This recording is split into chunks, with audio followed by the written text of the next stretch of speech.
Shalom, shalom. I'm Yehuda Hayorah. I'm Judah the Shooter, and we're gonna go over a small mystery real quick. Can we do that, guys? Sure, we can. All right, so I want to go ahead and show something that you won't really catch in English. I've done a video on this before. I'll try to be brief as possible. But we're going to deal with Sefer Shemot, which is the book of Exodus. I'll try not to go too fast. I'm about to show you something that you wouldn't catch if you're only reading English. All right. So, not saying that there is anything wrong with English, but there are things that you should be aware of. For example, before we get started, if you look at the book of Sirach, who you know as Jesus, the son of Sirach, actually gave a disclaimer. And Sirach, notice it says here, which I've already highlighted for you guys. It says, "Wherefore let me entreat you to read it." Read what? The actual book of Sirach. "But read it with favor and attention, and to pardon us," meaning forgive us, "wherein we may seem to come short in what? Some words, which we have labored," meaning work hard, "to interpret," or translate. So here we go. "For the same things uttered or spoken in Hebrew and translated into another language or tongue," watch this, guys, "have not the same force in them." Let's read that again. "For the same things uttered in Hebrew and translated into another tongue, such as English, have not the same force in them." So to let you know that you'll get much more out of the language that it was originally written in. But anyway, it says, "And not only these things, but the Torah itself," which is the law itself, "and Hanavim, and the prophets, and the rest of the books, have no small difference," guys, "when they are spoken in their own or original language." So with that being said, we're going to turn to Sefer Shemot, chapter 21. I want to look at the 10th verse here, guys, because there's something that I want to deal with. Okay. So before we deal with something, I want to show you that in verse 10, there's a word that's not there that the English shows. All right. Now, as you see in Exodus 21, it's dealing with the laws about slaves or servants.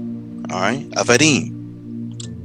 All right. Or aved, a slave or a servant, a hired servant. Now, I've done a lesson on this already, but notice the entire chapter covers over this, laws about restitution. So this is strictly dealing with this, guys, this entire chapter. Okay. As you see that. Now, in verse 10, one word I do not notice is this word here. I'm going to copy and paste that down here, guys. That says Isha. Isha. And I'm sure many of you have heard this word before. So before we do, I want to show you the context that word is actually written in. So we have Im Adonai, Yatin Lo, Isha. So Im, which is if, Adonai, which is his master, Yatin gives, Lo, to him, Isha. Isha, a wife. All right. Veyalda, and she bears, Lo, to him, Banim, sons, O, or Banot, daughters. Ha, which is the, Isha, the wife. Then we have the word Viladeha, and her children. Sorry, I lost my spot. There we go, and her children. I'm sorry. Sorry about that. Tiyeh. And then we have Ledoneha. So in other words, it shall be her masters. All right. Then we have Vahu, which is and he. Then we have the word Yizeh, should go out. Vig Gafo. In other words, he should go out by himself. But the word I want to deal with is the word Isha. Isha.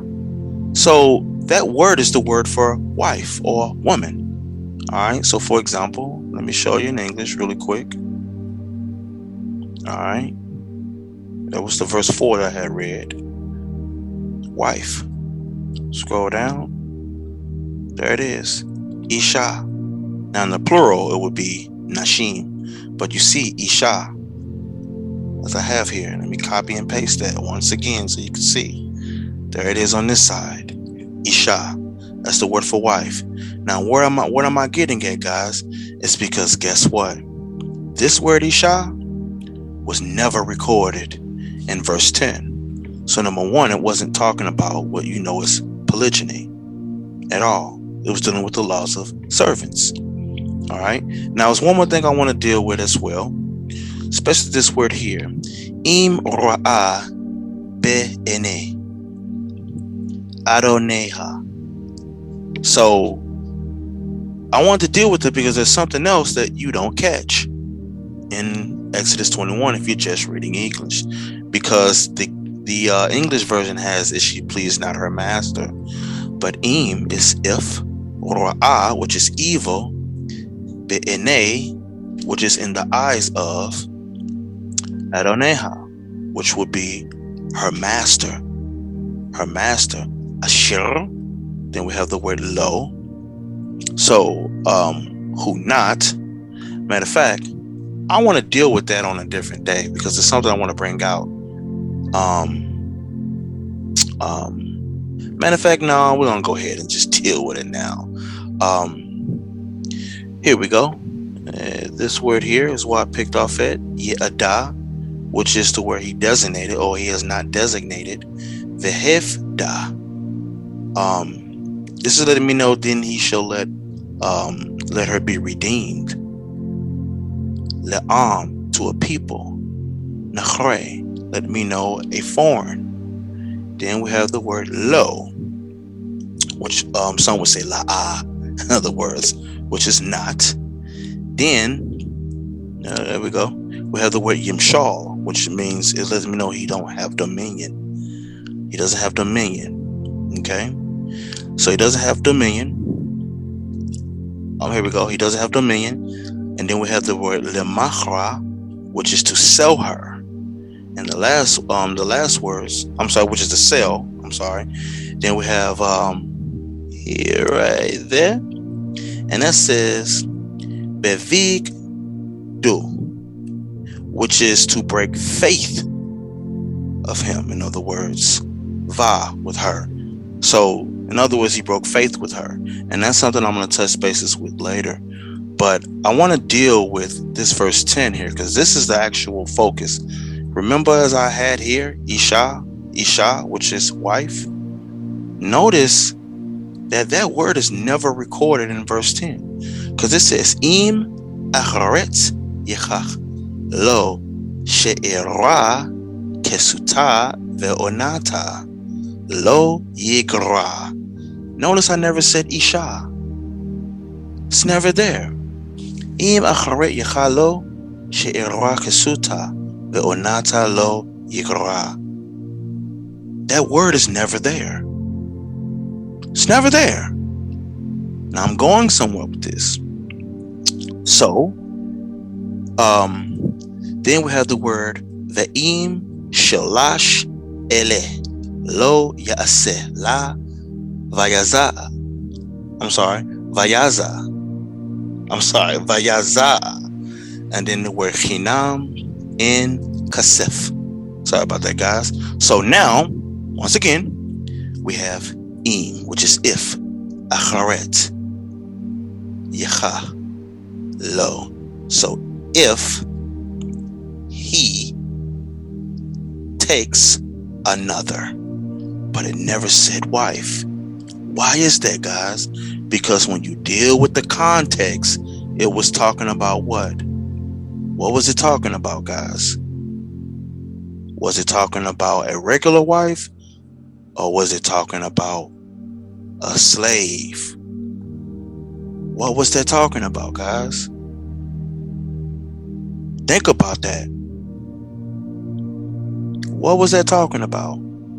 Because when you look at verse 9, when you read 7 through 9, you learn about a man selling his daughter as a maid servant to the master that was evil in her eyes. She was allowed to be either redeemed or to the son. The son took her, and he had to deal with her as his very own daughter. But who was she? A maid servant, a slave. Keep that in mind. So we have im acharet yechalo. So if he takes another what? You have to read the context. Slave, servant, not wife. And I'm going to prove that further later. So she'era, which would be her food, her victuals. Let me fix that real quick. She'era. Wait, let me get my charger. You just saw that notification. It was low. Grab my charger real quick, guys. All right. So, and make sure, okay, I'm good. It's not plugged up. But anyway, so going back, if he takes to him another, she'era, which is her food, kesuta, which is her clothes, ve'onata, which would be sex, lo, shall he not, yikra. Now, I know the King James is diminished. This is the word for clip, meaning to strip it from her. He literally took it from her. All right. He withheld it by stripping it from her. All right. And clearly we remember earlier, im ra'a be'ene edoneha. Right. If it's evil in the eyes of her master. All right. So obviously he ain't feeling this one. But anyway, so with that being said, another thing that has to be dealt with, because the context of this story, because as I read this earlier, this would be an if, then you have 3 of these lo. So if he don't do these 3 things, I'm sorry, yes, so in other words, and if he don't do these 3 things, la, which would be to her, and then this is letting us know that she shall go out or be set free, and then you have the word for nothing. I'm sorry, chinam in chesef. So for nothing or without. Where we at? I'm sorry about that, guys. I'm losing my spot. There we go. Chesef, which would be silver or payment. She'll be able to be capable of contracting again with another master. It's what this is basically saying. But guess what though, guys? When you ask people, this is talking about polygyny, then why does it say that she can go, in the King James Version, she should go out free without money? Why does it say that? Why would it say go out free without money? If you read this chapter, it says things like set free or go out. Why is that? Huh? That has to be answered.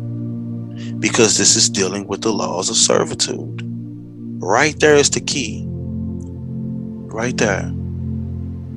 Vayaza chinam in kasef.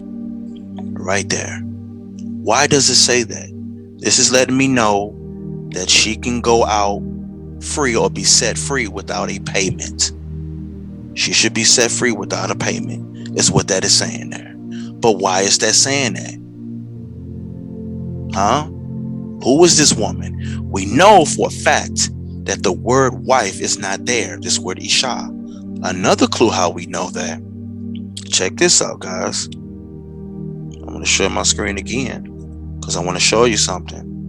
You know how a lot of people go to the Strong's Concordance and the Blue Letter, if you will. Matter of fact, before we do, there's one more thing I want to show. One more thing. Apologize. I want to show one more thing. Let me share my screen again. Here. In English, the King James Version of the Bible. Notice in the King James Version, in verse 4, look how that word wife is in bold print. See that? But when you go down to 10, it's not. Wow. So we see the word wife here, but down here we don't. So that lines up what I was saying. If you take him another, that word is not there in the text. Another what? Maid servant. How do we know she had a master? See that? See that? And here, he had to deal with her after the manner of daughters. That would make sense when it says, go out free without money. Go out free.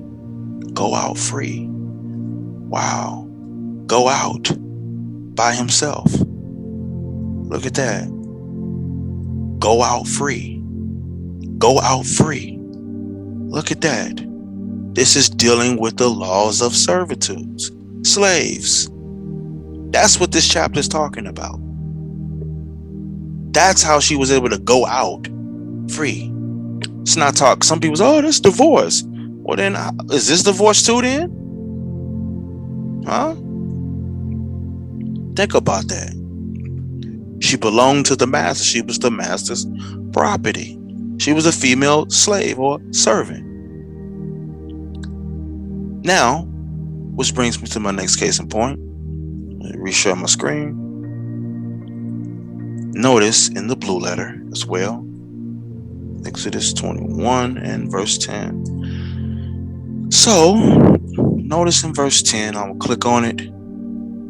And here, once again, Im acharet, Yechach lo she'era kesuta ve'onata lo yigra. The word Isha was never there.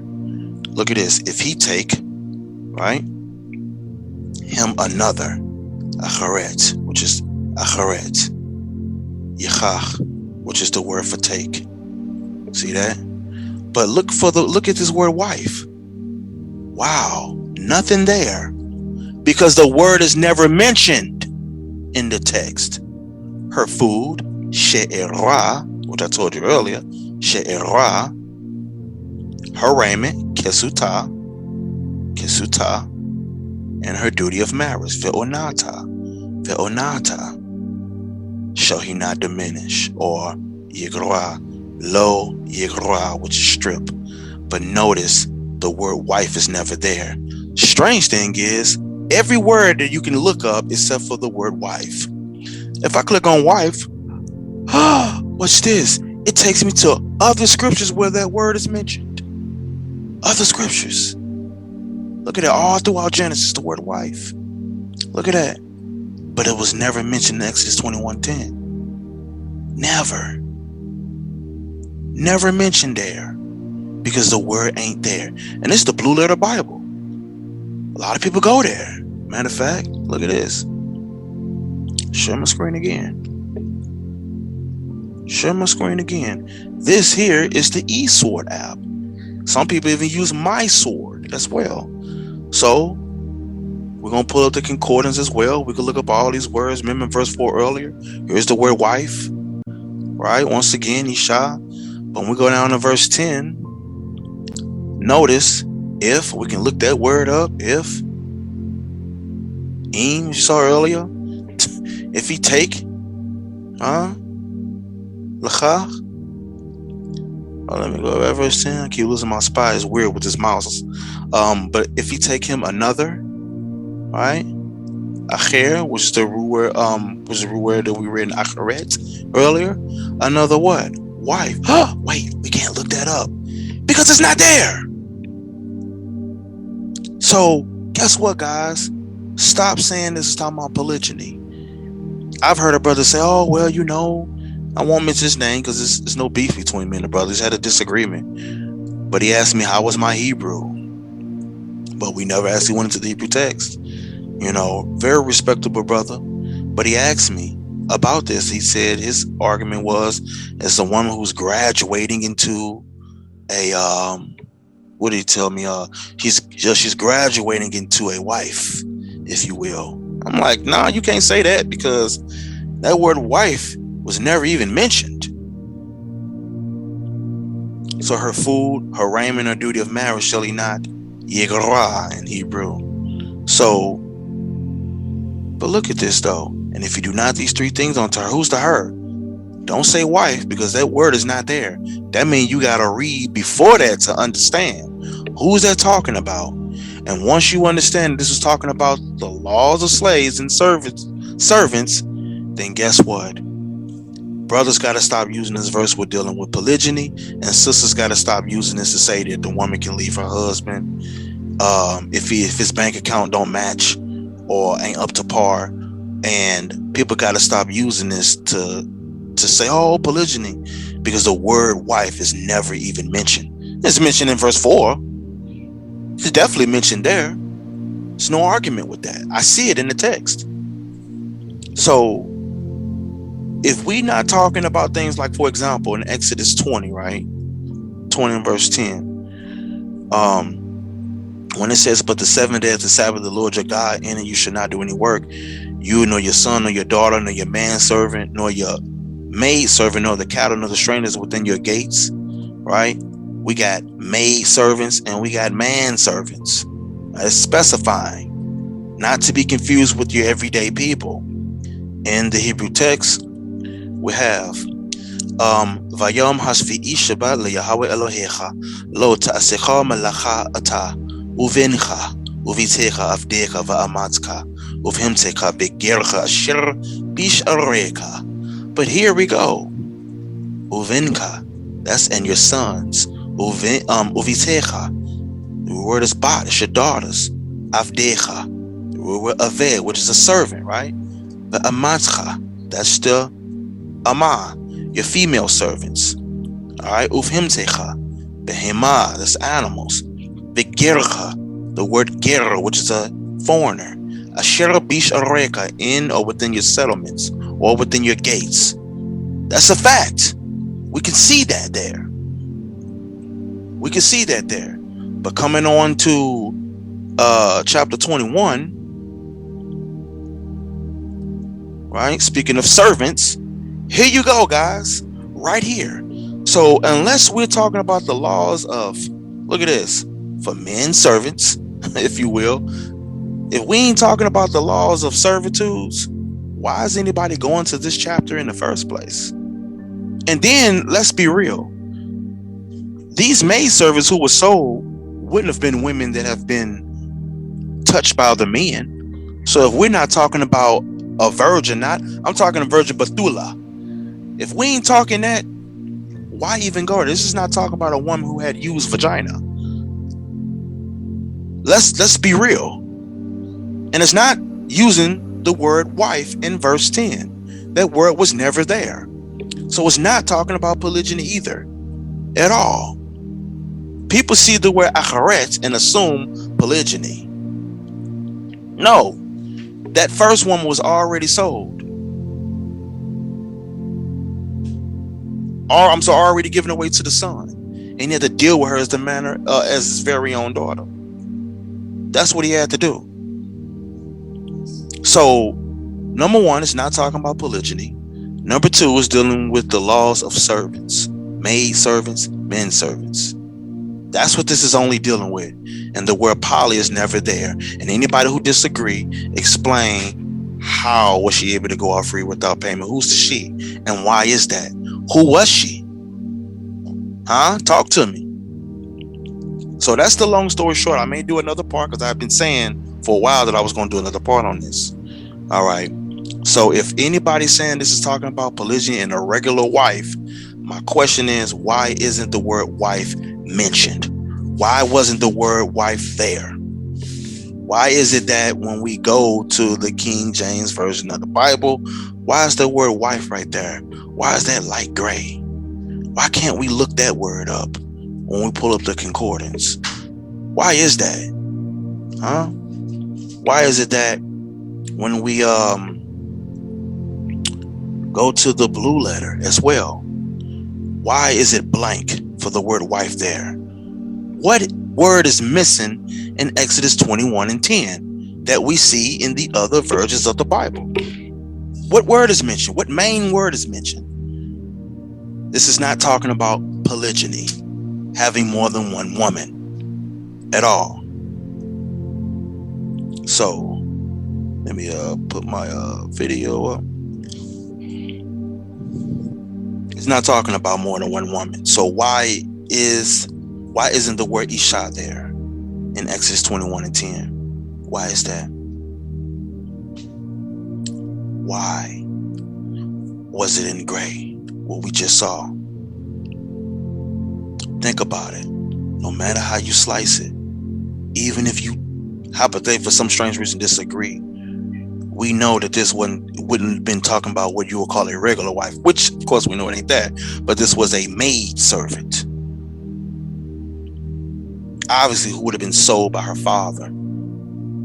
How was sisters using this? Oh, well, what about this scripture right here, sweetheart? Number one, you ain't been living in your father's house anyway. Number two, you use vagina. Number three, that was a person who was working for their master, their boss. Think about that. So if we ain't talking that in that context, then number one, you can't even use that anyway.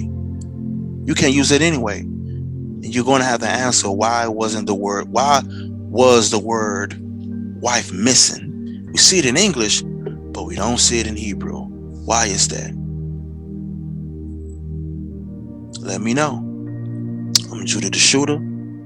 That being said, shalom.